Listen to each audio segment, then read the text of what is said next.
Berikan uang itu. Sudah kubilang aku yang akan memakainya, kenapa kau menyusahkanku? Uang ini tidak bisa, Mas. Ini untuk biaya periksa kehamilan kita. Di tepi jalan yang ramai, seorang wanita hamil tua memegangi lengan suaminya, berbicara dengan suara bergetar. Namun, suaminya dengan wajah kesal menepis tangannya. Seketika, wanita itu kehilangan keseimbangan dan jatuh terjerembab di atas trotoar. Bukannya terkejut, suaminya justru mundur selangkah dan berkata, "Dasar, bikin drama lagi. Jangan membuatku malu di depan banyak orang." Saat itulah, dari seberang jalan, seorang pria berjas dokter putih yang melihat kejadian itu tiba-tiba berlari menyeberang. Ia terkejut saat melihat wajah wanita yang terjatuh itu. "Panggil ambulans, cepat, cepat." Sebenarnya, apa yang terjadi pada wanita ini? Dan mengapa dokter yang kebetulan lewat itu menunjukkan ekspresi terkejut saat melihat wajahnya? Kisah ini akan saya ceritakan sekarang. Sebelum dimulai, jangan lupa untuk subscribe dan like, dan beritahu saya dari mana Anda mendengarkan cerita ini. Semoga keberuntungan selalu menyertai Anda. Sore itu, langit Jakarta tampak berat.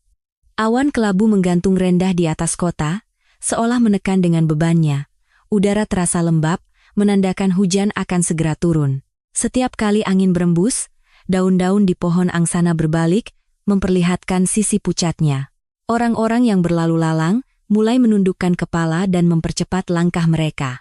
Samar-samar, suara guntur terdengar dari kejauhan, menggemakan pertanda buruk yang akan segera datang. Di tengah keramaian itu, Kirana berdiri sambil memegang erat dompetnya dengan kedua tangan. Ujung jarinya memutih saking kuatnya ia menggenggam, karena tangan suaminya, Reza, sedang mencengkeram sudut dompet itu dan menariknya dengan kasar. Angin sore meniup perut buncit Kirana, membuat ujung blus tipisnya berkibar. Tetapi Reza sama sekali tidak peduli pada tubuh istrinya yang gemetar. Suara Reza rendah namun tajam. "Berikan kartunya." Hanya 3 kata itu. Kirana menggelengkan kepala dan mundur selangkah. Bibirnya bergetar, tetapi suaranya tetap tegas. "Ini untuk biaya rumah sakit, Mas. Aku harus periksa kandungan." Kelopak mata Reza berkedut kesal. Matanya dipenuhi kejengkelan dan ketidaksabaran. Tanpa mendengarkan ucapan Kirana sampai selesai, ia menarik dompet itu lebih keras. "Itu tidak penting sekarang." Mendengar ucapan itu, hati Kirana terasa dingin. Biaya pemeriksaan untuk bayi dalam kandungannya tidak penting? Kalimat itu menusuk telinganya. Namun, belum sempat ia membalas, tangan Reza kini mencengkeram pergelangan tangannya dengan kasar. Tenaganya untuk merebut dompet semakin kuat. Kirana mencoba bertahan dengan memeluk dompet itu ke dadanya. Tetapi akhirnya ia kehilangan keseimbangan. Tumitnya tersandung tepi trotoar, dan tubuh Kirana mulai limbung ke belakang. Momen saat ia jatuh terasa berjalan sangat lambat. Mata Kirana membelalak, tangannya menggapai-gapai udara, mencoba mencari pegangan, tetapi tidak ada apapun yang bisa diraih. Punggungnya menghantam trotoar yang dingin dan keras, menimbulkan suara gedebuk yang menggema di jalanan. Rasa sakit menjalari seluruh punggungnya. Secara naluriah, Kirana meletakkan kedua tangannya di atas perutnya. Di bawah telapak tangannya, ia merasakan bentuk bulat yang berharga. Di dalamnya ada kehidupan yang lebih penting dari dirinya sendiri. Tiba-tiba, rasa sakit yang tajam mulai terasa dari perut bagian bawahnya. Rasanya seperti disayat pisau. Wajah Kirana langsung pucat pasi, dan bibirnya membiru. "Ah, bayi." Suaranya pecah, hanya 1 kata itu yang berhasil keluar. Orang-orang yang lewat mulai berhenti. Beberapa menutup mulut dengan tangan, yang lain mempercepat langkah sambil membuang muka. Pemandangan seorang wanita hamil tua tergeletak di trotoar, sambil memegangi perutnya adalah pemandangan yang mengkhawatirkan bagi siapapun. Kirana terbaring di trotoar, napasnya terengah-engah.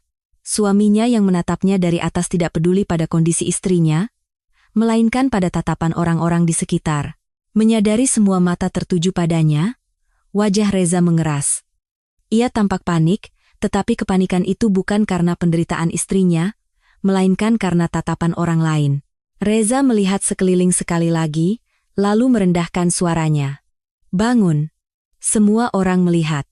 Ia mencoba menarik lengan Kirana untuk memaksanya berdiri. Kirana mengerang kesakitan dan mencoba melepaskan cengkeramannya, tetapi genggaman Reza justru semakin erat.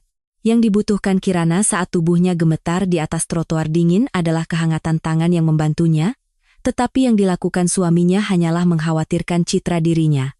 Tepat pada saat itu, decitan rem yang memekakan telinga membelah jalanan. Sekitar 20 meter di depan, sebuah mobil berhenti mendadak. Pintu pengemudi terbuka, dan seorang pria melompat keluar. Pria itu mengenakan kemeja yang dilapisi jas dokter. Ia berlari ke arah Kirana tanpa memedulikan dasinya yang berkibar ditiup angin. Pria itu, Bima, berlutut di samping Kirana yang terbaring dan dengan cepat memeriksa kondisinya. Ia memeriksa reaksi pupil mata Kirana dan meletakkan punggung tangannya di dahi wanita itu. Saat merasakan kulit dingin yang basah oleh keringat dingin, wajahnya langsung mengeras. Saat Bima meletakkan dua jarinya di pergelangan tangan Kirana untuk memeriksa denyut nadinya, gerakannya sejenak terhenti. Bukan karena denyut nadinya. Itu karena saat ia menatap wajah Kirana dari dekat, sesuatu dari sudut ingatannya yang paling dalam samar-samar muncul. Bentuk mata ini, fitur wajah ini, terasa sangat familiar. Namun, keningnya yang sedikit berkerut hanya berlangsung sesaat. Ini bukan waktunya untuk memikirkan hal itu. Bima mengangkat kepalanya dan berteriak kepada orang-orang yang mengerumun. "Panggil ambulans. Cepat." Suaranya tegas, khas orang yang sudah tak terhitung kali menghadapi situasi darurat. Kesadaran Kirana semakin memudar. Kelopak matanya terasa berat, tetapi dari bibirnya yang nyaris tak bergerak, keluar kata-kata lirih, "Tolong, selamatkan bayi saya." Ucapan itu seolah membekukan udara di sekitarnya. Di antara kerumunan, seseorang dengan panik mengeluarkan ponsel. Air mata Kirana mengalir, membasahi trotoar yang dingin. Namun, suaminya, dengan bibir terkatup rapat, kembali mencengkeram lengan Kirana. "Bangun. Jangan berlebihan seperti ini." Tepat saat tangannya hendak menarik lengan Kirana, tangan Bima bergerak lebih dulu. Ia dengan sigap menahan tangan Reza, melepaskannya dengan satu gerakan tegas.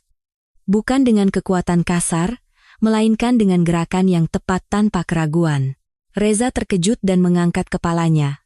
Tatapan Bima menembus matanya. Sebuah suara dingin dan rendah terdengar. "Apa yang Anda lakukan?" Mulut Reza terbuka, tetapi tidak ada kata yang keluar. Tanpa mengalihkan pandangannya, Bima menambahkan, "Apakah Anda tidak lihat kondisi ibu ini?" Nada suaranya mengandung getaran amarah yang tertahan. Reza tidak sanggup menahan tatapan itu dan mundur selangkah. Bima kembali memusatkan perhatiannya pada Kirana, melepaskan jas dokternya dan menyelimuti tubuh Kirana. Ia membungkusnya dengan hati-hati dari bahu hingga bawah perut, seolah ingin melindunginya dari dinginnya trotoar. Dari kejauhan, suara sirene ambulans mulai terdengar samar-samar. Sirene itu semakin dekat, tetapi bagi Kirana yang terbaring di trotoar sambil memegangi perutnya, beberapa menit itu terasa seperti selamanya. Di ambang kegelapan, hanya ada dua ingatan yang tersisa di benaknya, tangan yang dengan kasar menarik pergelangan tangannya, dan tangan yang melepaskan cengkeraman itu untuk melindunginya. Ambulans berhenti di depan unit gawat darurat, UGD, rumah sakit tak sampai 20 menit setelah Kirana jatuh. Saat pintu belakang terbuka, Kirana terlihat terbaring di atas brankar. Wajahnya pucat seperti kertas, kedua tangannya masih memegangi perutnya, gemetar. Napasnya terdengar lemah dan tidak teratur di balik masker oksigen.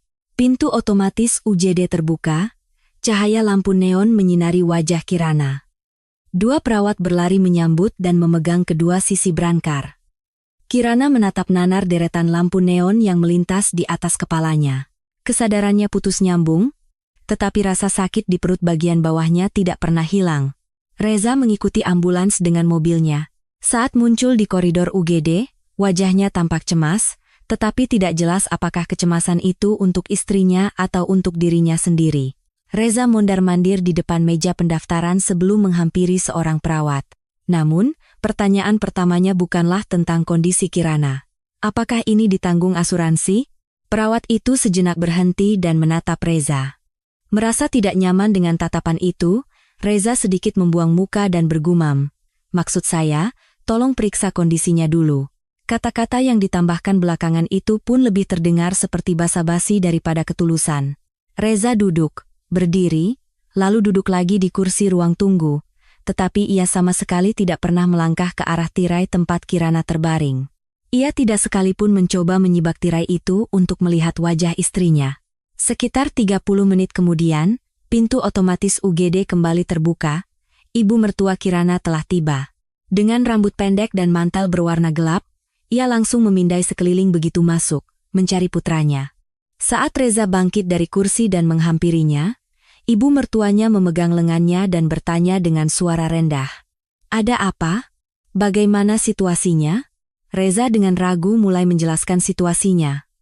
Semakin lama ia berbicara, semakin banyak bagian perbuatannya yang dihilangkan, dan ceritanya bergeser seolah-olah Kirana tiba-tiba jatuh begitu saja. Tidak ada sepatah kata pun tentang usahanya merebut kartu ATM. Setelah mendengar penjelasan putranya, ibu mertuanya menghela napas panjang. Sambil menggelengkan kepala, ia berkata, "Dasar, selalu saja membuat orang susah." Ucapan itu membuat udara di koridor UGD menjadi dingin. Ibu mertuanya tidak berhenti di situ. Baru hamil 1 anak saja lagaknya sudah berlebihan. Reza hanya diam mendengar ucapan ibunya. Ia menunduk sambil menggigiti kukunya. Jangankan membantah, ia bahkan tidak menunjukkan raut tidak nyaman. Keheningannya terasa lebih kejam daripada persetujuan. Masalahnya, ucapan itu terdengar jelas di balik tirai tipis. Kirana terbaring di brankar dengan mata terpejam, tetapi telinganya terbuka. Setiap kali suara ibu mertuanya menembus tirai tipis itu, kelopak matanya bergetar. Saat kata berlebihan menusuk telinganya, air mata mengalir dari sudut matanya yang terpejam. Air mata itu mengalir tanpa suara, membasahi bantal di bawah kepalanya. Kirana bahkan tidak punya tenaga untuk menyekanya. Berusaha mempertahankan kartu ATM untuk melindungi bayinya dianggap berlebihan. Jatuh terjerembab di jalanan dianggap membuat orang susah. Kirana mengatupkan giginya, tetapi hanya bibirnya yang gemetar. Saat itu, tirai terbuka dan Bima berdiri di depan ranjang Kirana. Ia memegang hasil pemeriksaan dengan ekspresi serius. Bima melihat jejak air mata di wajah Kirana, tetapi ia tidak mengomentarinya. Sebaliknya, ia memanggil Reza dan ibu mertuanya untuk berdiri bersama. Bima membuka hasil pemeriksaan dan berkata dengan suara jelas, "Kondisi ibu tidak baik. Ada masalah pada plasenta, dan aliran darah ke bayi juga tidak lancar." Setelah mengambil napas sejenak, ia melanjutkan, "Ibu dalam bahaya, bayi juga dalam bahaya. Anda harus membuat keputusan sekarang." Kata keputusan membuat suasana di UGD menjadi tegang. Kirana membuka matanya dan menatap langit-langit. Kedua tangannya masih di atas perutnya. Jari-jarinya gemetar. Reza berdiri dengan tangan di belakang punggung, pandangannya tertuju ke lantai. Setelah ragu-ragu cukup lama, ia akhirnya membuka mulut. "Apakah harus dioperasi sekarang?" Alis Bima sedikit terangkat. Reza menghindari tatapannya dan melanjutkan, "Tidak bisakah kita menunggu sebentar lagi? Rasanya belum separah itu sampai harus dioperasi, kan?" Nada suaranya tidak menunjukkan kekhawatiran tulus untuk istri dan anaknya. Yang lebih jelas adalah tatapan yang sedang menghitung beban finansial. Bima menatap Reza lekat-lekat, bibirnya terkatup rapat. Ada kilatan dingin di matanya, tetapi sebagai dokter, ia tidak bisa menunjukkan emosinya lebih dulu. Tepat pada saat itu, ibu mertuanya melangkah maju. "Daripada membuat masalah jadi besar, bukankah lebih baik diselesaikan saja?" "Diselesaikan." Saat kata itu terucap, semua suara di UGD seolah lenyap. Hanya suara dengungan lampu neon yang terdengar samar dari langit-langit. Kertas hasil pemeriksaan di tangan Bima berdesir, karena cengkeramannya menguat. Kirana mendengar semua itu. Dari atas berangkar, ia sedikit menoleh untuk menatap ibu mertuanya. Saat mata mereka bertemu, ibu mertuanya tidak menghindar. Wajahnya seolah mengatakan bahwa ia tidak merasa telah mengatakan sesuatu yang salah. Bibir Kirana bergetar, dan tangannya yang berada di atas perutnya mengerat. Tangan yang melindungi bayinya itu adalah satu-satunya perlawanan yang bisa ia lakukan. Bima menatap ibu mertuanya, lalu Reza. Kemudian, ia mengalihkan pandangannya ke Kirana. Di bawah cahaya lampu neon, terlihat jelas sosok Kirana yang menangis tanpa suara sambil memeluk perutnya. Udara di UGD terasa sedingin es. Setelah pemeriksaan di UGD selesai, Kirana dipindahkan ke ruang perawatan. Selama Brankar dorong itu menyusuri koridor menuju kamarnya, Kirana terus memejamkan mata. Cahaya lampu neon melintas di atas kelopak matanya, dan suara langkah kaki serta bunyi mesin dari berbagai sudut koridor terdengar jauh. Saat pintu kamar terbuka dan Brankar berhenti, Kirana perlahan membuka mata dan menatap langit-langit yang asing. Langit-langit putih dengan lampu neon yang bersinar dingin, dan bau desinfektan yang menusuk hidung. Seorang perawat merapikan tiang infus, menyambungkan selangnya, lalu meninggalkan ruangan. Sendirian di kamar itu, Kirana mencoba menenangkan napasnya, sambil meletakkan tangan di atas perutnya. Ada gerakan samar yang terasa di bawah telapak tangannya, entah itu gerakan bayinya atau getaran tubuhnya sendiri.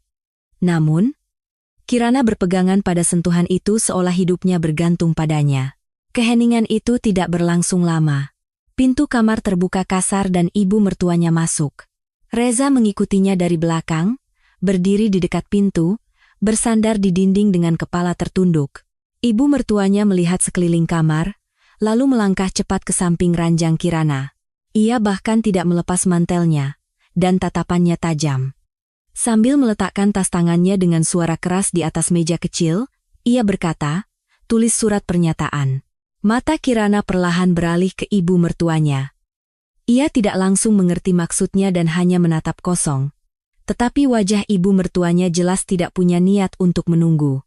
"Biaya rumah sakit biar keluargamu yang bayar. Kenapa kami yang harus menanggung ini?" Mulut Kirana terbuka, tetapi tidak ada suara yang keluar. Punggung tangannya yang terpasang infus gemetar, begitu pula tangan lainnya yang berada di atas perutnya. Ibu mertuanya sama sekali tidak peduli dengan kondisi Kirana dan meninggikan suaranya. "Jangan hancurkan hidup anakku. Seharusnya kau lebih hati-hati. Seharusnya kau bisa mengurus dirimu sendiri." Setiap kata terasa seperti paku yang menancap di hati Kirana. Ia mencoba memalingkan wajah ke jendela, tetapi gordennya tertutup. Tidak ada apapun yang terlihat. Tidak ada tempat untuk melarikan diri. Ibu mertuanya tidak berhenti di situ. Ia mendekat ke ranjang Kirana dan mencengkeram pergelangan tangannya, tepat di atas selang infus. Jarinya menekan keras, membuat kulit Kirana memutih. "Jawab, kau dengar atau tidak?" Kekuatan cengkeraman itu meninggalkan bekas kemerahan di kulit Kirana. Dengan ekspresi kesakitan, ia mencoba menarik tangannya, tetapi selang infus ikut tertarik, menimbulkan rasa sakit di punggung tangannya yang tertusuk jarum. Tidak bisa bergerak dan tidak punya tenaga untuk berbicara, air mata Kirana mengalir deras.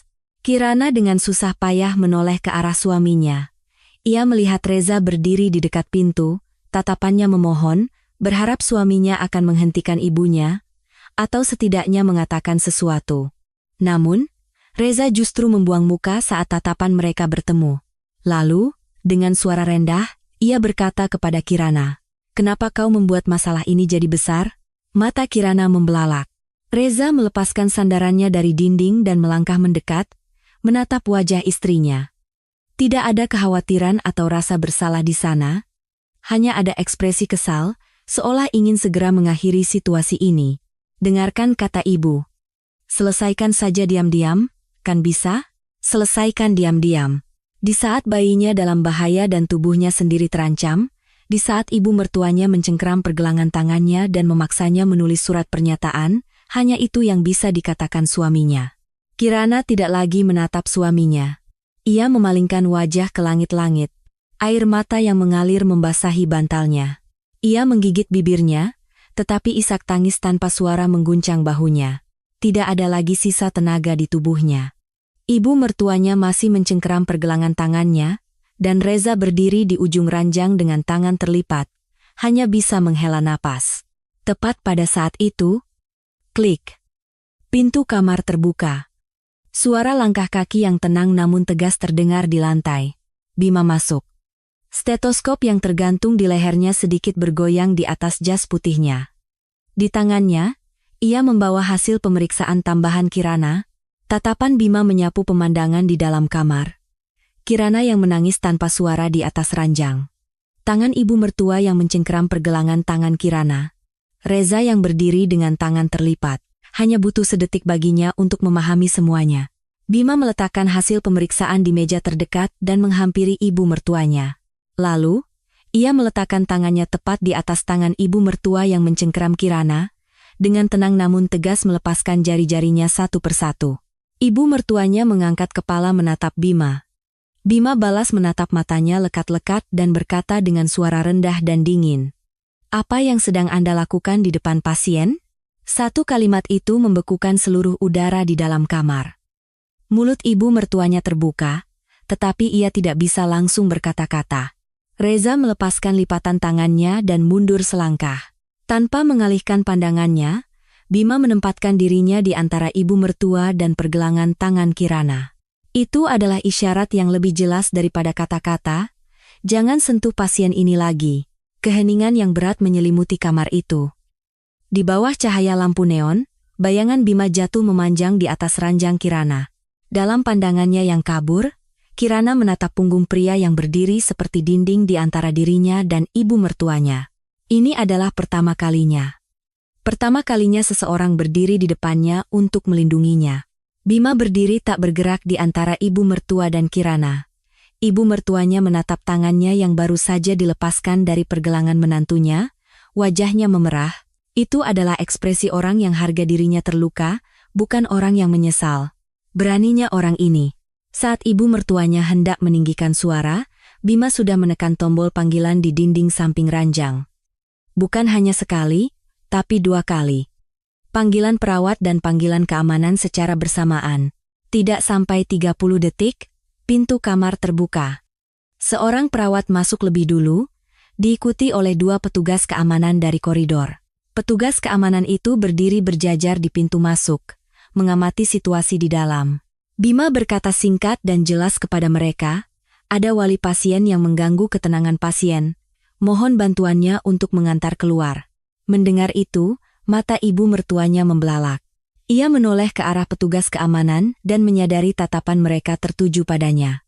Wajahnya langsung berubah masam. "Memangnya aku berbuat apa? Aku ini di kamar menantuku sendiri, apa salahnya?" Meskipun ibu mertuanya meninggikan suara, Bima tidak membalas sepatah kata pun. Sebaliknya, ia menoleh ke perawat dan berkata dengan tenang, "Jika wali mengganggu ketenangan pasien, haknya bisa dibatasi. Tolong jelaskan sesuai peraturan rumah sakit." Perawat itu mengangguk dan mendekati ibu mertuanya. Salah satu petugas keamanan juga ikut bergerak. Ibu mertuanya mundur sambil mengibaskan tangan, tetapi bahu lebar petugas keamanan sudah menutupi salah satu sisi pintu. "Ibu, mohon untuk menunggu di koridor," kata perawat itu dengan sopan namun tegas. Wajah ibu mertuanya memerah padam. Sambil menunjuk Bima, ia berteriak, "Orang ini mengusirku, dia pikir dia siapa?" Tetapi Bima bahkan tidak menatapnya. Ia sedang memeriksa kondisi infus Kirana dan mengukur denyut nadinya. Teriakan ibu mertuanya memantul di dinding kamar. Tetapi tangan Bima tetap stabil di pergelangan tangan Kirana. Petugas keamanan dengan lembut memegang lengan ibu mertuanya dan mengarahkannya ke pintu. Ibu mertuanya mencoba memberontak, tetapi cengkeraman petugas itu tidak terlepas. Akhirnya, ia setengah diseret keluar dari kamar. Saat pintu kamar terbuka, semua mata di koridor tertuju ke sana. Wali dari kamar sebelah, keluarga pasien yang duduk di kursi koridor, bahkan perawat yang lewat, semua menoleh ke arah mereka. Pemandangan ibu mertua yang digiring oleh petugas keamanan terpampang jelas di tengah koridor. Ibu mertuanya merasakan puluhan pasang mata menatapnya. Wajahnya terasa panas, bibirnya berkedut, tetapi sudah terlambat. Ia mendengar seorang wali berbisik kepada orang di sebelahnya. Meskipun tidak terdengar jelas apa yang dikatakan, makna di balik tatapan itu sudah cukup. Tangan ibu mertuanya terkepal, gemetar. Reza menyaksikan semua itu dari dalam kamar. Melihat ibunya diseret di depan umum, wajahnya mengeras, tetapi ia tidak berani melangkah maju. Ia hanya berdiri di dekat pintu dengan mata gelisah. Saat itulah Bima mengangkat kepalanya dan menatap Reza. Ia tidak mengatakan apa-apa, tetapi tatapannya sudah cukup. Reza mencoba menahan tatapan Bima selama 3 detik, tapi hanya itu batasnya. Ia menundukkan kepala, memasukkan tangan ke saku, dan berjalan keluar kamar. Seorang petugas keamanan yang menunggu di koridor mengarahkan Reza ke tempat tunggu. Dengan kepala tertunduk, Reza berjalan ke arah ibunya. Pemandangan ibu dan anak yang berdiri berdampingan di koridor itu tampak menyedihkan. Ibu mertuanya menggigit bibir menahan amarah, sementara Reza bersandar di dinding sambil menatap langit-langit. Aura angkuh yang mereka tunjukkan di dalam kamar tadi sudah lenyap tak berbekas. Kamar menjadi sunyi. Hanya bau desinfektan dan suara tetesan infus yang teratur yang mengisi ruangan. Kirana terbaring di ranjang menatap langit-langit, air mata terus mengalir di pipinya. Itu adalah tangisan tanpa suara. Keheningan yang datang setelah teriakan ibu mertuanya justru mengguncang emosinya lebih dalam. Bima memeriksa data medis Kirana, mengatur kecepatan infus, lalu berhenti sejenak di samping ranjang. Ia tahu Kirana sedang menangis dalam diam, tetapi ia tidak mencoba menghiburnya dengan paksa. Yang dibutuhkan pasien ini sekarang bukanlah kata-kata, melainkan rasa aman. Setelah berdiri beberapa saat, Bima berkata singkat, "Mulai sekarang, pasien ini akan saya tangani langsung." Perawat itu mengangguk. Bima mengambil rekam medis Kirana dan menuliskan namanya dengan jelas di kolom dokter penanggung jawab. Suara pena menggores kertas terdengar nyaring di kamar yang sunyi. Mendengar suara itu, Kirana sedikit menoleh menatap Bima. Dalam pandangannya yang basah oleh air mata, profil samping Bima yang sedang menulis di rekam medis terlihat kabur. Tadi, saat melepaskan tangan ibu mertuanya, saat memanggil petugas keamanan, saat mengusir suaminya hanya dengan tatapan, pria ini tidak pernah meninggikan suaranya. Namun, ketenangannya terasa lebih kokoh daripada teriakan manapun. Kirana mencoba mengatakan sesuatu, tetapi tenggorokannya tercekat, tidak ada suara yang keluar. Akhirnya, ia menutup mulutnya dan kembali menatap langit-langit. Lampu neon di langit-langit masih memancarkan cahaya yang sama, tetapi entah kenapa, rasanya tidak sedingin sebelumnya. Setelah kamar menjadi tenang, Bima memeriksa satu persatu hasil pemeriksaan mendalam yang baru tiba. Semakin ia membaca angka-angka di monitor, rahang Bima semakin mengeras. Detak jantung janin naik turun secara tidak stabil, dan tekanan darah Kirana juga berada di ambang batas bahaya. Bima meletakkan hasil pemeriksaan itu dan sejenak memejamkan mata. Ia harus memilih kata-kata yang tepat untuk menyampaikan berita ini kepada pasiennya. Bima meminta perawat untuk memanggil kembali Reza dan ibu mertuanya ke kamar. Sebagai wali, mereka juga perlu tahu situasinya. Reza masuk dengan kepala tertunduk, sementara ibu mertuanya berdiri di sudut kamar dengan bibir terkatup rapat. Aura sombongnya telah hilang, tetapi wajahnya juga tidak menunjukkan penyesalan.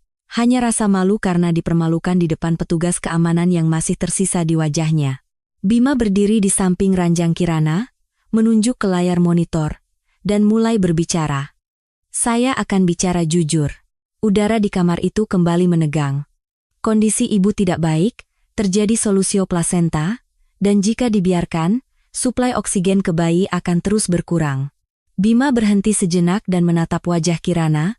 Kirana menatapnya dengan mata terbuka, bibirnya terkatup rapat seolah tidak ingin melewatkan satu kata pun. Ibu dalam bahaya. Bayi juga dalam bahaya. Ucapan itu menekan udara di kamar. Tangan Kirana di atas perutnya gemetar, pembuluh darah di punggung tangannya yang terbaring di atas selimut tampak biru. Operasi diperlukan. Tapi, tingkat keberhasilannya tidak tinggi. Tingkat keberhasilannya tidak tinggi. Bobot kalimat itu mendarat secara berbeda pada setiap orang di ruangan itu. Kirana memejamkan mata lalu membukanya lagi. "Reza?" Dengan tangan di belakang punggung, memalingkan wajahnya. Bima menatap Reza, menunggu. Sebagai wali, keluargalah yang harus membuat keputusan. Namun, Reza tidak membuka mulut. Ia terus menatap ujung sepatunya. Bahunya membungkuk. Tangannya yang berada di saku gemetar, tetapi itu bukan getaran kekhawatiran, melainkan getaran karena merasa terbebani. Reza mundur selangkah. Sebuah langkah diam-diam yang menghindar dari tanggung jawab. Di saat nyawa istri dan anaknya dipertaruhkan, yang ia lakukan hanyalah mundur. Saat itulah ibu mertuanya angkat bicara. Suaranya rendah, tetapi terdengar jelas oleh semua orang di ruangan itu. "Kalau begitu, bukankah lebih baik diselesaikan saja sekarang?" "Diselesaikan. Sekali di UGD, dan sekarang lagi." Kata yang sama keluar dari mulut ibu mertuanya. Mendengar itu, Kirana membuka matanya yang terpejam. Pandangannya yang tadinya menatap langit-langit perlahan beralih ke arah ibu mertuanya. Saat mata mereka bertemu, Ibu mertuanya tidak menghindar. Wajahnya seolah mengatakan bahwa ia hanya sedang membicarakan hal yang realistis. Bibir Kirana mulai bergetar. Seluruh tubuhnya lemas, bahkan untuk bersuara pun terasa sulit. Namun, di antara bibir yang gemetar itu, keluar suara yang lirih namun jelas. Saya. Semua mata di ruangan itu tertuju pada Kirana. Saya tidak akan menyerah. Suara Kirana kecil, tetapi tidak goyah. Dengan tangan yang terpasang infus, ia memeluk perutnya dan dengan susah payah mengangkat kepalanya. Jejak air mata yang belum kering terlihat di sekitar matanya, tetapi sorot matanya tajam dan jernih. Saya dan bayi saya ingin hidup. Mendengar itu, ekspresi ibu mertuanya mengeras. Reza semakin menundukkan kepalanya, Bima menatap wajah Kirana dalam diam. Kirana menguatkan tangannya di atas perutnya. Setiap jarinya dipenuhi dengan harapan. Tidak peduli apa kata dunia, bayi ini adalah nyawa yang harus ia lindungi. Meskipun ibu mertuanya mengucapkan kata selesaikan 100 kali, meskipun suaminya mundur 1000 kali, Kirana tidak akan pernah melepaskan bayi ini. Bima tidak bisa mengalihkan pandangannya dari Kirana.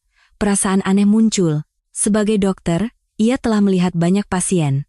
Tetapi setiap kali menatap wajah pasien ini, ada sensasi yang tak bisa dijelaskan muncul dari suatu tempat di hatinya. Saat pertama kali melihat Kirana jatuh di jalan, saat memeriksa wajahnya di UGD, dan bahkan saat ini, perasaan itu tidak hilang. Bentuk mata Kirana saat ia dengan susah payah membuka mata dan menatapnya, seolah tumpang tindih dengan wajah seseorang yang terkubur jauh di dalam ingatannya. Seseorang dari masa lalu yang sangat lama, di sebuah kampung yang namanya pun hampir ia lupakan. Bayangan seorang anak kecil, jauh lebih muda darinya, yang selalu mengikutinya sambil tersenyum ceria saat mereka bermain di gang, melintas samar. Alis Bima sedikit bergerak. Ia tahu ini bukan waktunya untuk tenggelam dalam pikiran seperti itu. Namun, semakin ia menatap mata Kirana, perasaan itu semakin jelas. Bima mengalihkan pandangannya dan kembali mengambil hasil pemeriksaan. Ia mencoba menekan perasaan yang mengganjal di hatinya dan kembali menjadi seorang dokter. Yang dibutuhkan pasien ini sekarang bukanlah kenangan masa lalu, melainkan keputusan cepat. Bima menatap Kirana dan mengangguk singkat. Baiklah. Hanya 2 kata.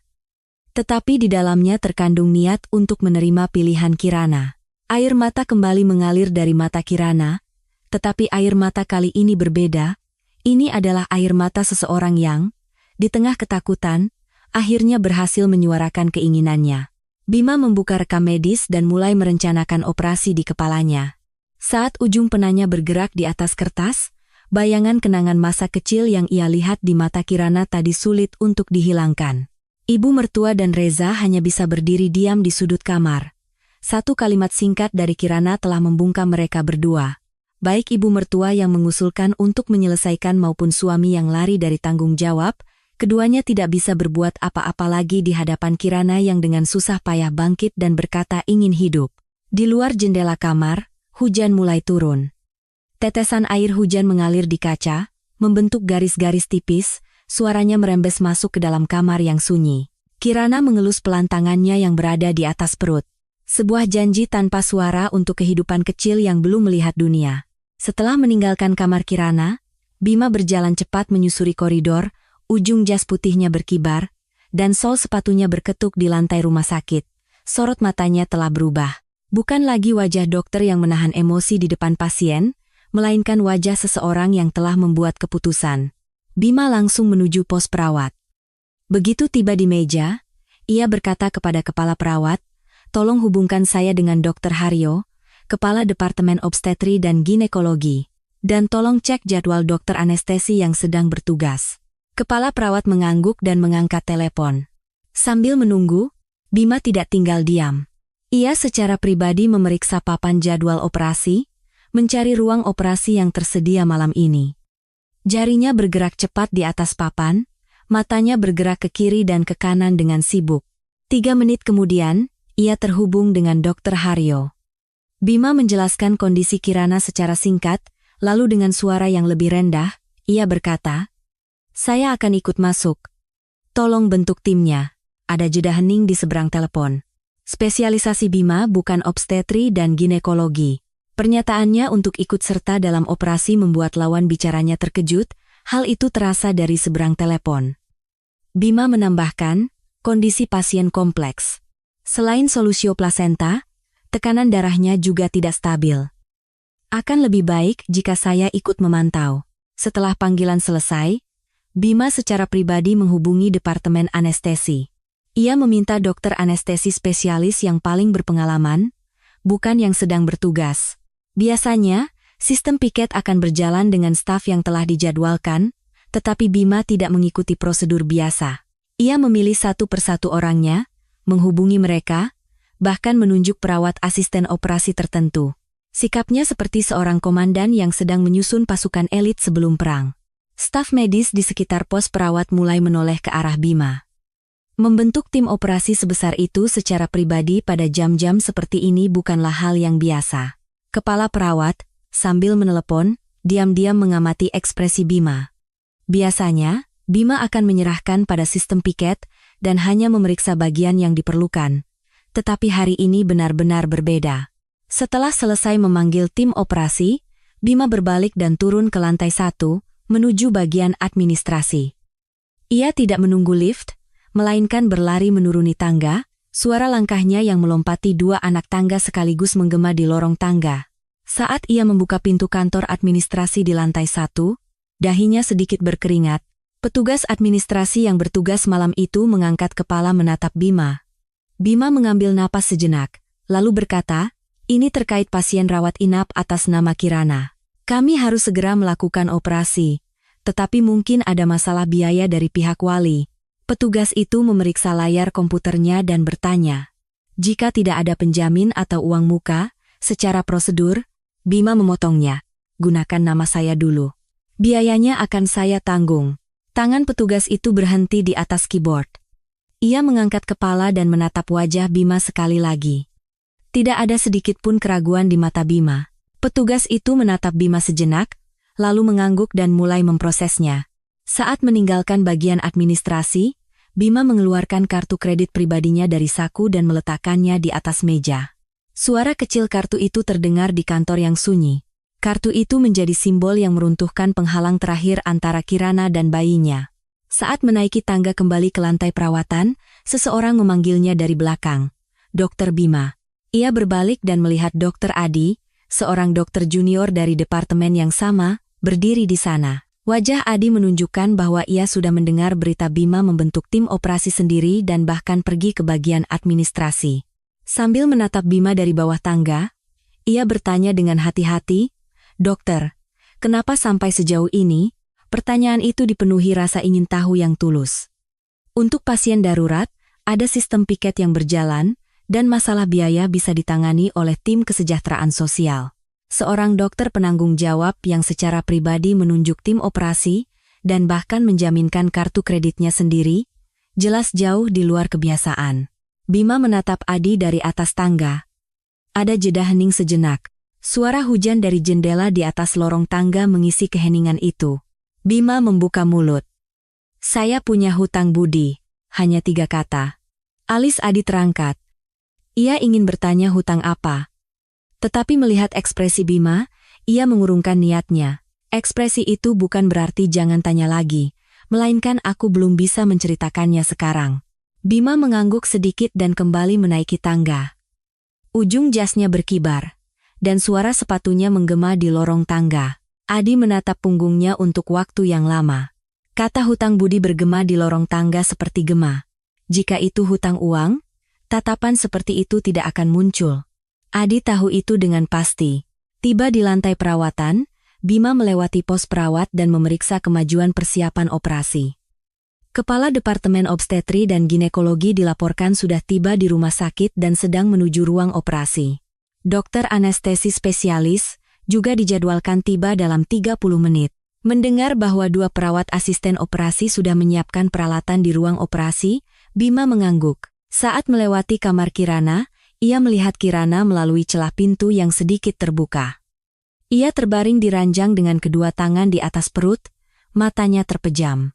Bibirnya bergerak-gerak seperti sedang menggumamkan sesuatu. Sepertinya ia sedang berbicara pada bayinya. Bima menatap pemandangan itu sejenak dari celah pintu, lalu mengalihkan pandangannya. Sambil menuju lantai ruang operasi, ia mengepalkan tangannya di dalam saku jasnya. Ia mengatakan itu adalah hutang budi, tetapi ia sendiri belum siap untuk sepenuhnya mengungkapkan apa hutang itu. Namun, satu hal yang pasti, ia tidak bisa membiarkan pasien ini begitu saja. Itu bukan lagi penilaian sebagai dokter, melainkan keyakinan yang datang dari tempat yang jauh lebih dalam. Pintu otomatis lobi rumah sakit terbuka dan seorang wanita berlari masuk. Rambutnya basah oleh air hujan, menempel di dahi. Tetesan air hujan bergulir di bahu mantelnya. Napasnya terengah-engah, bukan hanya karena berlari, matanya sudah merah dan bengkak. Itu adalah Ibu Sari, ibu kandung Kirana. Tanpa mampir ke meja informasi, Ibu Sari langsung berlari menuju lift. Ia sudah mengetahui nomor lantai tempat putrinya dirawat melalui telepon. Begitu pintu lift terbuka, ia melompat masuk dan menekan tombol berulang kali. Beberapa detik saat pintu lift tertutup terasa sangat lama. Tiba di lantai perawatan, Ibu Sari keluar ke koridor dan berjalan cepat menuju pos perawat. Namun, sebelum sampai di kamar Kirana, ia melihat wajah-wajah yang dikenalnya di ujung koridor. Ibu mertua Kirana duduk di kursi koridor, dan di sebelahnya, Reza bersandar di dinding. Melihat mereka berdua, langkah Ibu Sari terhenti. Mata mereka bertemu. Ibu mertua Kirana bangkit dan menatap Ibu Sari dari atas ke bawah. Melihat penampilannya yang basah kuyup dan tampak menyedihkan, sudut bibir ibu mertuanya sedikit terangkat. Ibu Sari mendekati ibu mertuanya lebih dulu dan bertanya, suaranya bergetar. Kirana di mana? Bagaimana kondisinya sekarang? Ibu mertuanya, bukannya menjawab, justru menghela napas lebih dulu. Sambil melipat tangan, ia menatap Ibu Sari seolah merendahkan. Sudah datang, kan? Tidak perlu seheboh itu. Mata Ibu Sari membelalak. Datang tergopoh-gopoh karena khawatir putrinya dalam bahaya, dan kata pertama yang ia dapatkan adalah heboh. Ibu Sari menggigit bibir, mencoba menahan diri, tetapi ibu mertuanya tidak berhenti di situ. Anakmu itu memang sudah nasibnya begitu. Nasib. Satu kalimat itu menembus lurus ke jantung Ibu Sari. Kakinya terasa lemas, tetapi ia berhasil menahan diri dengan berpegangan pada dinding. Ibu mertuanya justru meninggikan suaranya, seharusnya dari dulu dia menjaga badannya. Keras kepala tidak berguna, akhirnya menyusahkan seluruh keluarga, kan? Beberapa wali pasien lain di koridor menoleh ke arah mereka. Reza hanya menunduk sambil bersandar di dinding. Ibunya sedang menyalahkan besannya, tetapi ia tidak mengatakan sepatah kata pun untuk menghentikannya. Bibir Ibu Sari bergetar. Banyak kata yang ingin ia ucapkan, tetapi ia hanya mengepalkan tangannya dan melewati ibu mertuanya. Tidak ada waktu untuk berdebat dengan orang ini, putrinya lebih penting. Ibu Sari berdiri di depan pintu kamar, mengambil napas sejenak.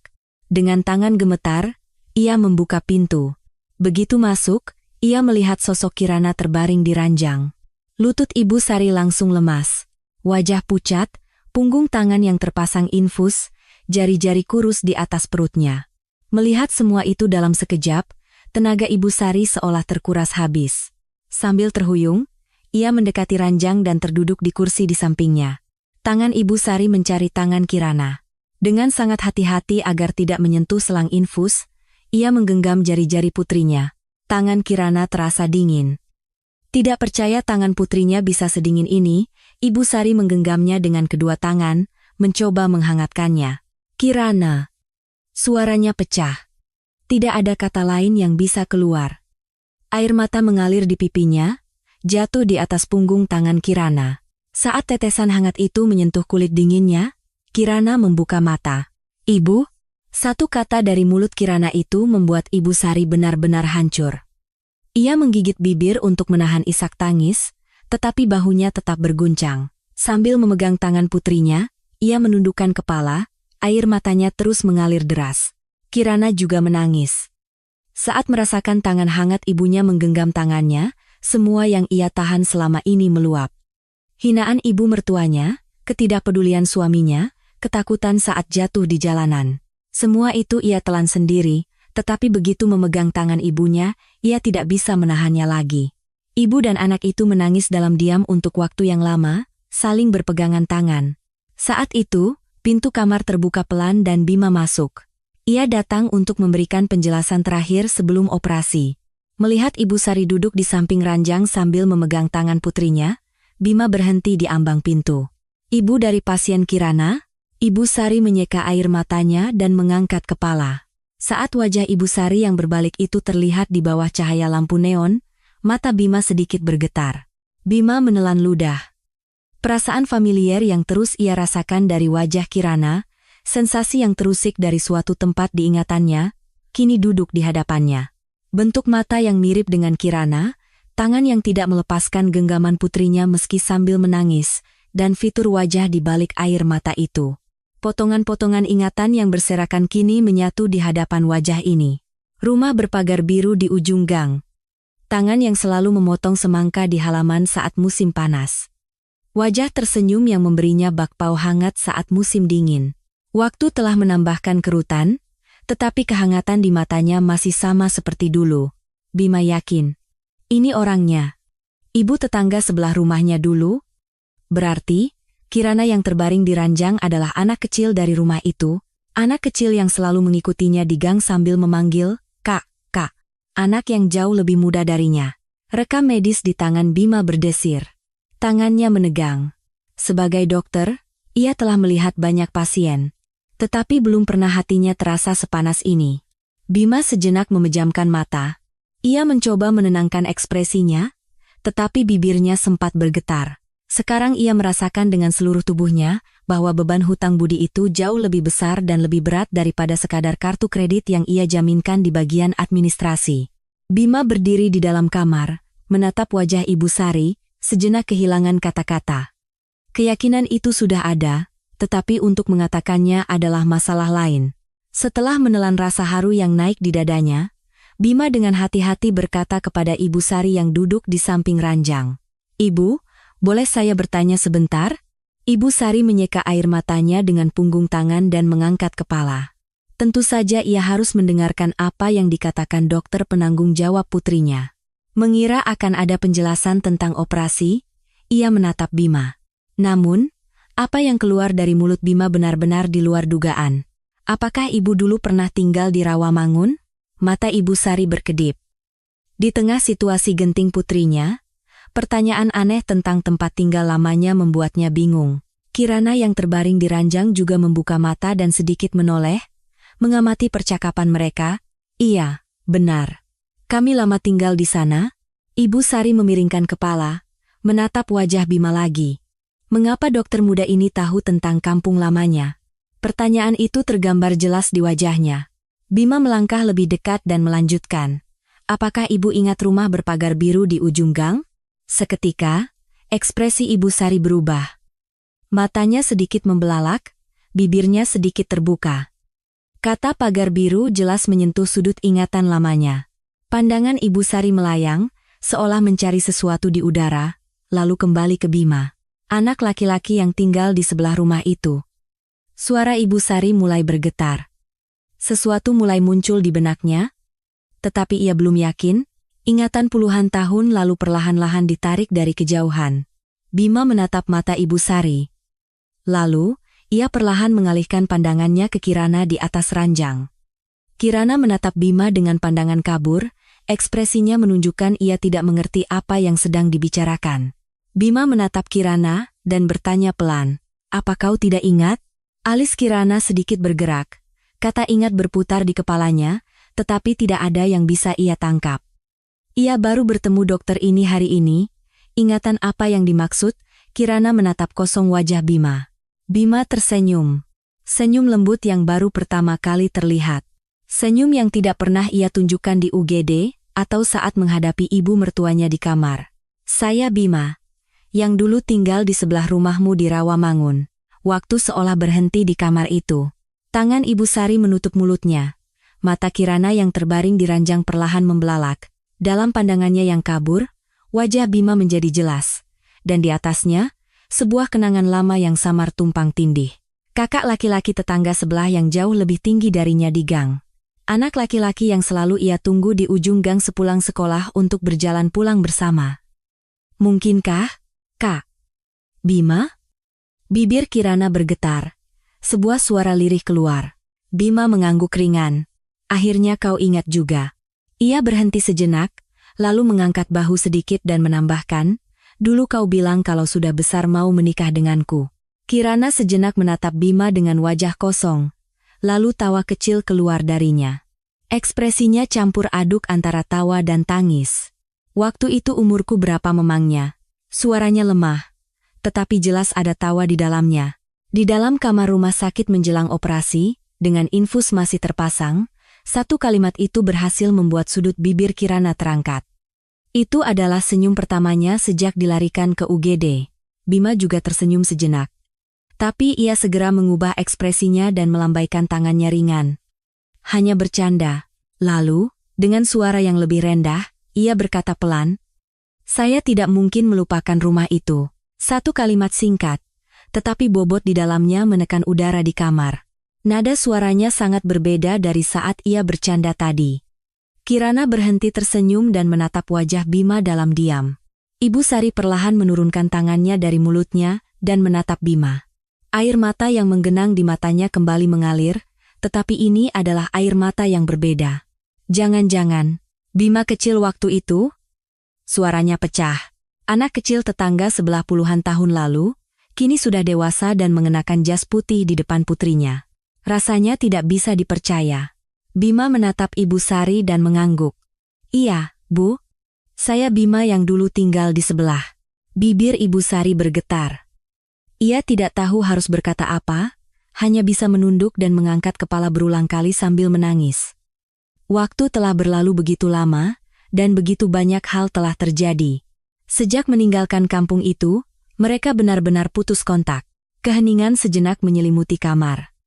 Hanya suara tetesan infus yang teratur yang mengisi jeda itu. Bima menatap Ibu Sari dan Kirana bergantian, lalu perlahan membuka mulut. Kali ini, giliran saya yang membalasnya. Mendengar itu, Ibu Sari mengangkat kepala. Kirana juga menatap Bima dari atas ranjang. Keduanya belum mengerti sepenuhnya arti dari kata membalas, tetapi mereka bisa merasakan bahwa apa yang ada di mata Bima bukan sekadar kewajiban profesional. Suasana di kamar telah berubah total. Beberapa jam yang lalu, ruangan ini dipenuhi oleh hinaan ibu mertua dan ketidakpedulian suami. Tetapi sekarang, orang yang berdiri di sini bukan lagi sekadar dokter yang kebetulan lewat. Benang takdir yang telah putus puluhan tahun lalu kini tersambung kembali. Kirana menatap tangannya yang berada di atas perutnya. Ia pikir hanya ibunya yang akan memegang tangannya di dunia ini, tetapi ternyata dunia sedikit lebih luas dari yang ia kira. Air mata kembali mengalir dari mata Kirana, tetapi kali ini, ia tersenyum. Masih ada sedikit waktu sebelum tim operasi siap sepenuhnya.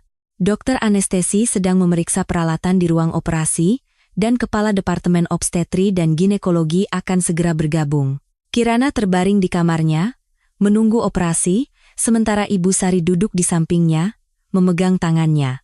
Bima menarik kursi dan duduk di dekat ranjang. Setelah mengucapkan kata membalas, keheningan yang berat menyelimuti kamar. Ibu Sari menunduk, wajahnya seolah mengenang malam itu.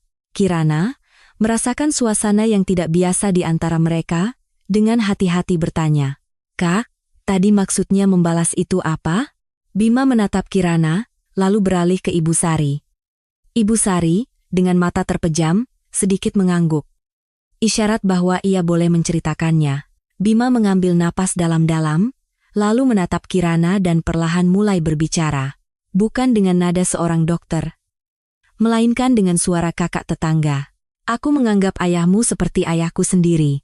Mata Kirana terpaku pada Bima. Ayah. Bagi Kirana, ayah adalah seseorang yang telah pergi saat ia masih kecil. Seseorang yang lebih ia kenal dari foto daripada dari ingatan. Ayahku sendiri sering tidak di rumah karena pekerjaan. Jadi, bapak di sebelah ayahmu sudah seperti ayah bagiku. Pandangan Bima menerawang, seolah ia tidak berada di kamar rumah sakit ini, melainkan di gang puluhan tahun yang lalu. Setiap pulang sekolah, aku selalu mampir ke halaman rumah kalian dulu, bukan rumahku. Kalau bapak sedang duduk di teras, aku akan jongkok di sampingnya dan mendengarkan ceritanya. Ibu Sari membuka matanya. Mendengar cerita Bima, pemandangan yang sama terbayang di benaknya. Sosok suaminya yang duduk di teras sambil bercerita pada anak tetangga. Meskipun sudah memudar oleh waktu, kenangan itu masih jelas. Saat musim panas, Bapak akan memotong semangka di halaman. Waktu itu kau masih sangat kecil, tidak bisa meludahkan biji semangka dan menangis. Aku masih ingat Bapak tertawa sambil membuangi bijinya satu persatu untukmu. Senyum tipis tersungging di bibir Ibu Sari. Meskipun matanya berkaca-kaca, kenangan itu memancarkan kehangatan.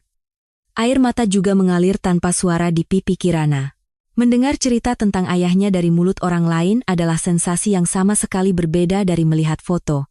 Bima berhenti sejenak, lalu melanjutkan. Suaranya menjadi lebih rendah. Lalu, malam itu datang. Udara di kamar seketika menjadi berat. Bahu Ibu Sari menegang. Waktu itu musim dingin.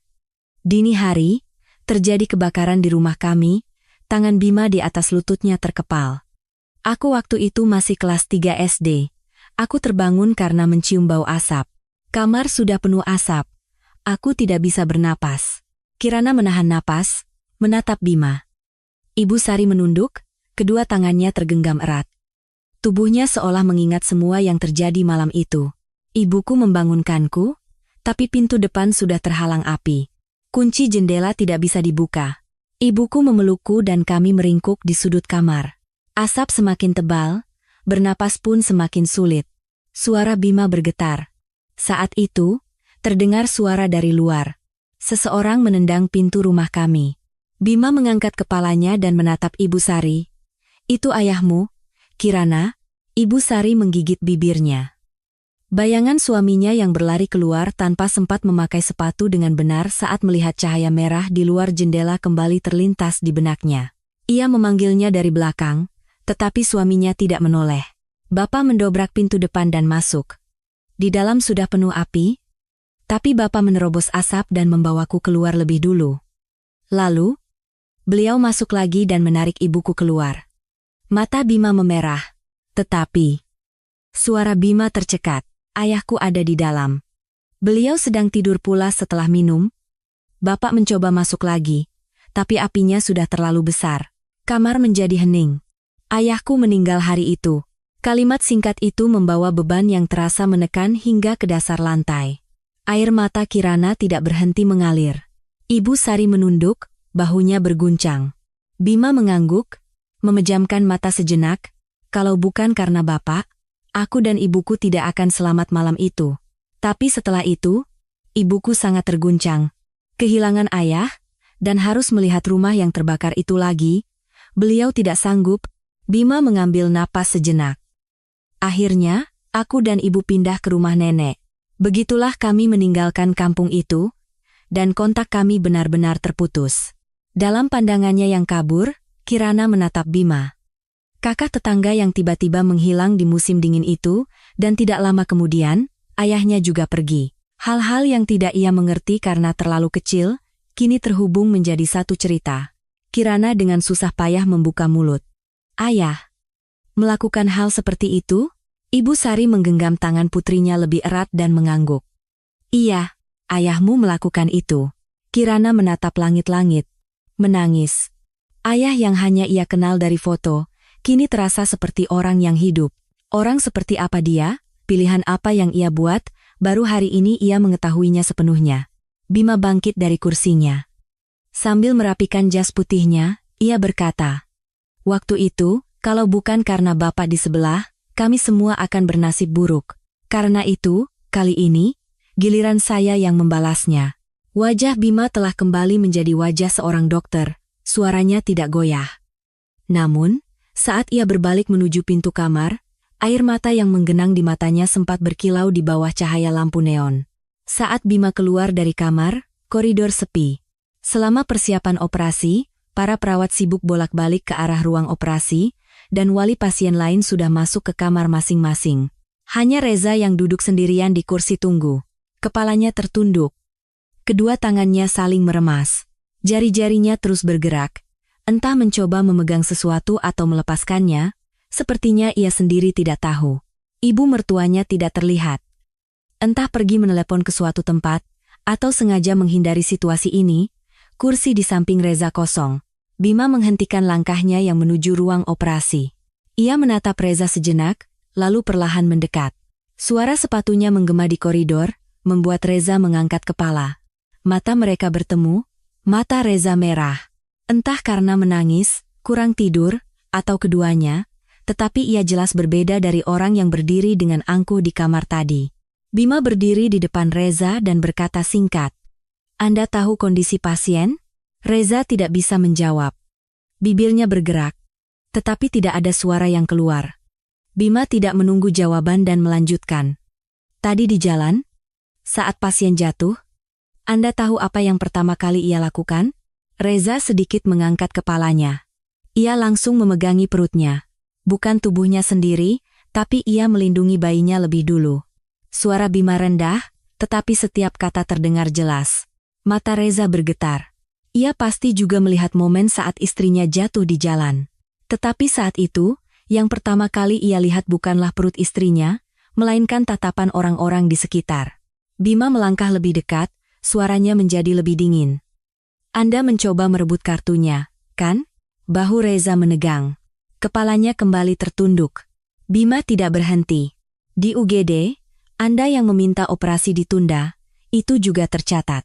Di kamar perawatan, Anda membiarkan ibu Anda memaksa pasien menulis surat pernyataan, perawat melihat semuanya, rekaman CCTV juga sudah disimpan." Wajah Reza pucat pasi. Mulutnya terbuka, tetapi tidak ada kata yang bisa keluar. Entah ingin membela diri atau memberikan penjelasan. Hanya bibirnya yang gemetar. Bima menatap lurus ke mata Reza dan melontarkan kalimat terakhir. "Jika terjadi sesuatu pada pasien hari ini, apakah Anda tahu siapa yang bertanggung jawab?" Udara di koridor terasa berat. Suara dengungan lampu neon terdengar samar dari langit-langit. Bibir Reza bergetar. Saya. Tetapi kalimatnya tidak berlanjut. Tidak ada kelanjutan yang bisa ia katakan setelah kata saya. Ia tidak bisa bilang tidak tahu, tidak bisa bilang tidak sengaja. Semua itu adalah perbuatannya. Saat itu, seharian ini berputar kembali di benak Reza. Di tengah jalan, tangannya menarik dompet istrinya. Tubuh istrinya yang terdorong oleh kekuatannya. Suara gedebuk saat punggungnya menghantam trotoar. Dan bahkan saat jatuh, kedua tangan istrinya memeluk perutnya. Semua itu terbayang jelas di benaknya. Saat wajah istrinya pucat pasi, yang pertama kali ia lakukan bukanlah mengkhawatirkannya. Ia melihat sekeliling, memeriksa tatapan orang-orang. "Bangun, semua orang melihat." Itu yang ia katakan. Dan di UGD, saat dokter berkata ibu dan bayinya dalam bahaya, apa yang ia katakan? "Apakah harus dioperasi sekarang? Tidak bisakah kita menunggu?" Di saat nyawa istrinya dipertaruhkan, itu yang keluar dari mulutnya. Di kamar perawatan, saat ibunya memaksa menulis surat pernyataan, saat ibunya mencengkeram pergelangan tangan istrinya yang terpasang infus, apa yang ia lakukan? "Kenapa kau membuat masalah ini jadi besar?" Dengarkan kata ibu. Selesaikan saja diam-diam. Tidak ada satu kata pun yang membela istrinya. Dan tadi, ucapan istrinya yang dengan susah payah membuka mata menggema di telinganya. "Tolong, selamatkan bayi saya." Satu kalimat itu menghantam kepala Reza. Istrinya, dalam situasi yang bisa merenggut nyawanya, memikirkan bayinya lebih dulu. Sementara dia, memikirkan uang lebih dulu, alasan istrinya mempertahankan kartu itu pun karena biaya pemeriksaan bayi, tetapi ia justru mencoba merebutnya. Wajah Reza benar-benar pucat. Bima tidak berkata apa-apa lagi. Ia menatap sejenak sosok Reza yang hancur, lalu berbalik, dan berkata singkat, "Sekarang bukan waktunya untuk menyesal. Operasi lebih penting." Langkah Bima menjauh ke arah ruang operasi. Suara sepatunya semakin mengecil, dan koridor kembali sunyi. Reza merosot dari kursi, terduduk di lantai. Ia menutupi wajahnya dengan kedua tangan. Di sela-sela jarinya, terdengar napas yang kasar. Bahunya gemetar. Tapi entah itu penyesalan atau ketakutan, ia sendiri tidak tahu. Di bawah cahaya lampu neon yang dingin, Reza tidak bergerak untuk waktu yang lama. Sendirian di tempat itu, tidak ada yang menemaninya. Bima masuk ke kamar sambil membawa rekam medis dan berkata, "Persiapan operasi hampir selesai. Kita akan segera mulai." Wajah Bima telah kembali menjadi wajah seorang dokter, suaranya tegas, tetapi ada sesuatu yang berbeda. Di atas kewajiban profesionalnya, ada lapisan lain yang lebih kokoh. Sesuatu yang sulit diberi nama, tetapi ketiga orang di ruangan itu bisa merasakannya. Brancar dorong berhenti di koridor depan ruang operasi. Tiba saatnya Kirana masuk, seorang perawat berseragam operasi sedang memeriksa gelang identitas di pergelangan tangan Kirana. Dari dalam ruang operasi, terdengar suara mesin yang berdengung pelan. Ibu Sari berdiri sangat dekat di samping Brancar putrinya. Ia menggenggam tangan Kirana dengan kedua tangannya, tidak mau melepaskannya. Ia tahu, begitu putrinya masuk ke dalam pintu itu, tidak ada lagi yang bisa ia lakukan. Karena itu, ia tidak bisa melepaskannya. Bibir Ibu Sari mulai bergetar. Ia mencoba menahannya, tetapi tidak bisa. Sambil memegang tangan putrinya, ia menunduk dan berkata dengan suara pecah, "Kirana, maafkan ibu." Kirana menatap ibunya. "Setelah ayahmu pergi, ibu tidak bisa menjagamu dengan baik." Air mata Ibu Sari menetes, jatuh di atas punggung tangan putrinya. Setelah suaminya meninggal, ia sibuk membesarkan putrinya sendirian. Tetapi jika dipikir-pikir, ia tidak pernah benar-benar melihat bagaimana kehidupan pernikahan putrinya. Betapa sulitnya putrinya, betapa banyak yang ia pendam, baru hari ini ia mengetahuinya. Seharusnya ibu lebih perhatian, seharusnya ibu lebih sering bertanya. Bahu Ibu Sari berguncang. Kirana menggenggam tangan ibunya erat-erat dan dengan susah payah tersenyum.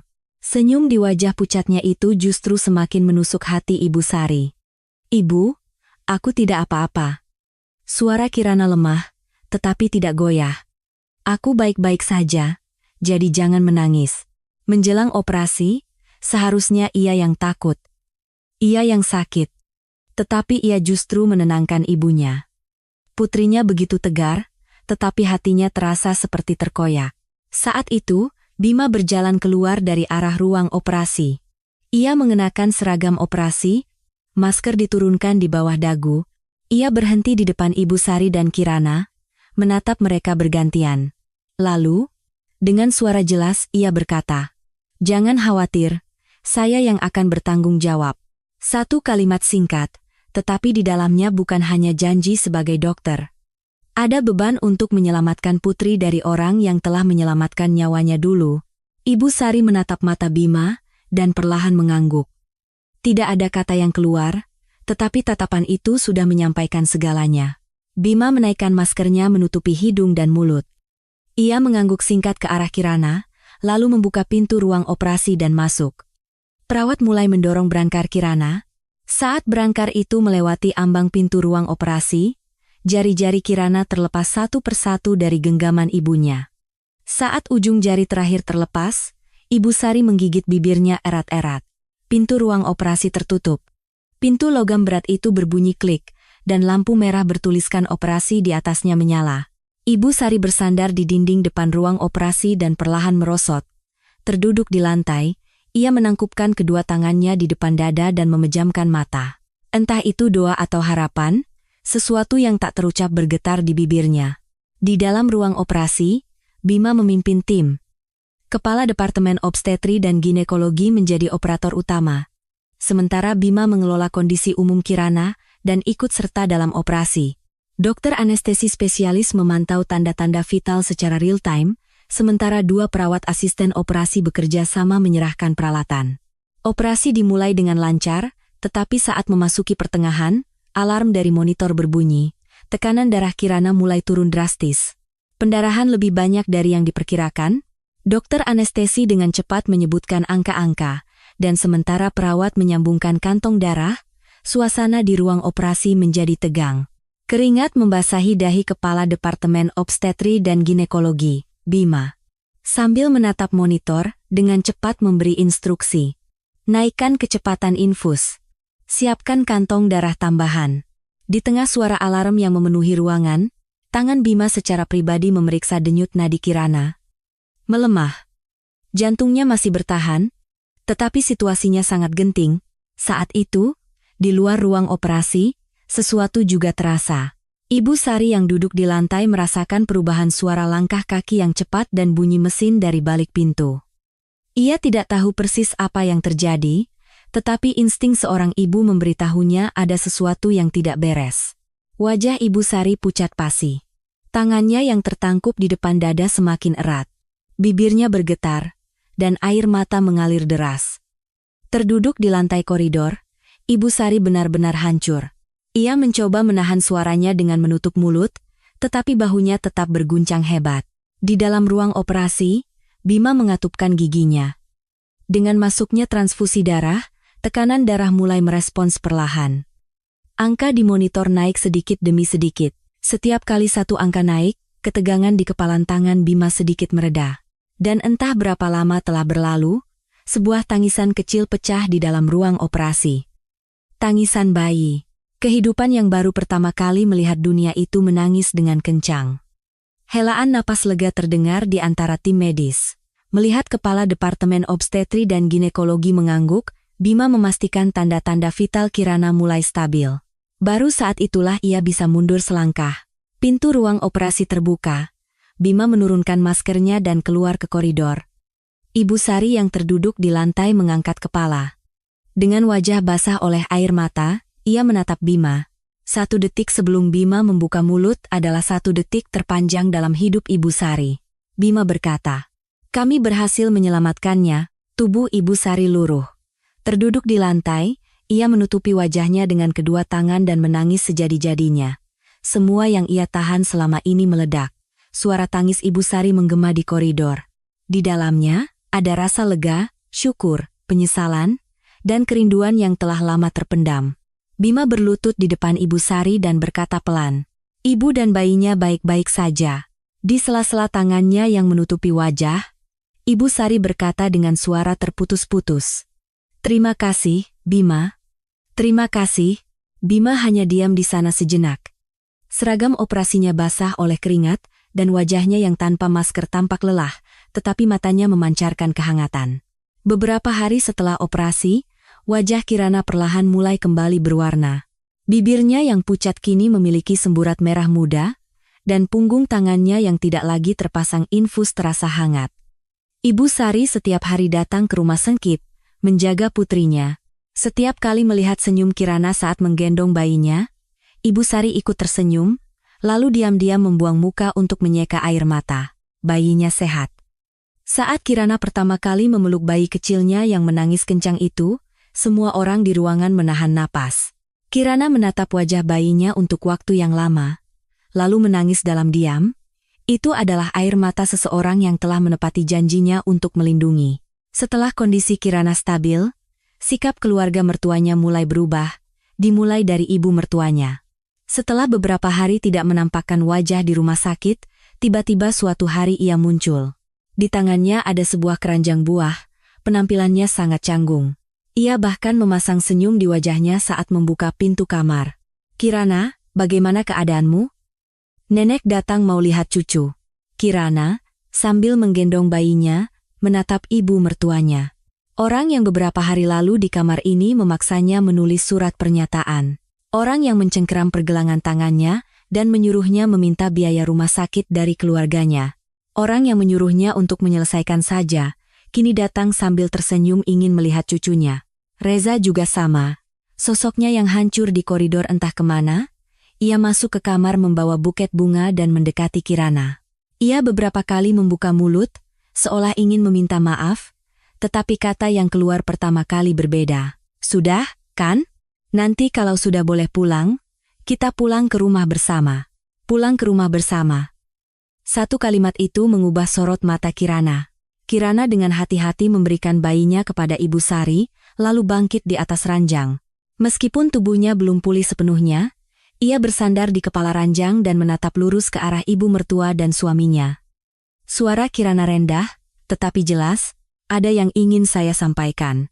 Senyum ibu mertuanya sedikit kaku. Buket bunga di tangan Reza sedikit bergetar. "Di UGD, apakah ibu ingat apa yang ibu katakan?"